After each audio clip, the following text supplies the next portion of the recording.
இஸ்ராயேலின் மக்களிடம் அல்லாஹ் திட்டமாக உறுதிமொழி வாங்கியிருக்கின்றான்.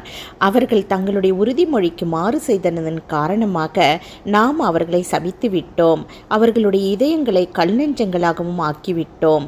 அவர்கள் தங்கள் வேத வசனங்களை அவற்றின் சரியான இடங்களிலிருந்து மாற்றிவிடுகிறார்கள். அன்றியும் அவர்கள் எதனை கொண்டு உபதேசிக்கப்பட்டனரோ அதிலிருந்து ஒரு பாகத்தை இந்நபியை பற்றி அதில் அவர்களுக்கு நினைவூட்டப்பட்டிருந்ததை மறந்தும் விட்டார்கள்.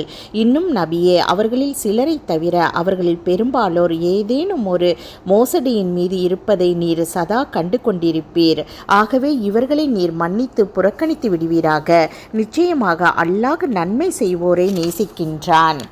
வேதத்தையுடையவர்களே, உங்களிடம் நிச்சயமாக நம்முடைய ஒரு தூதர் வந்திருக்கின்றார்.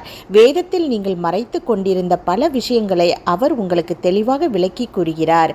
வேதத்தை பற்றி நீங்கள் கொண்டுள்ள தவறான கருத்துக்கள் பலவற்றை மன்னித்து வெளியிடாது விட்டும் விடுகின்றனர்.